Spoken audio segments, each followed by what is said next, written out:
దేవుడిచ్చాడు అనడానికి ఆధారం ఏంటయ్యా అంటే, ఒక మనిషి తన అవయవాన్ని కోల్పోయినప్పుడు మరొక చోట కోల్పోయిన అవయం దొరుకును అని ఎక్కడైనా వినలేదండి.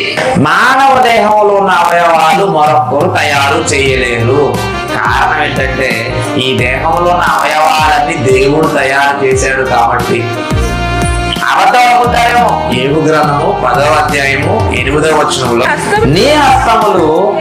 నీ హస్తములు నాకు అవయవ నిర్మాణము చేసి నన్ను రూపించి ఉన్నాను. అంటే మన అవయవాలను ఎవరు చేశారట?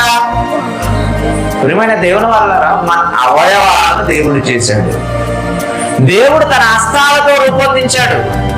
అందుకే ఏమంటే, మనిషిలో ఉన్నటువంటి అవయవాలు మరొక మనిషిలో ఉన్నప్పటికీ ఈ మనిషిలో ఉన్న ఏలుముద్రలు మరొక మనిషి ఏలుముద్రలతో సమానం ఎప్పటికీ కావు. ఎందుకంటే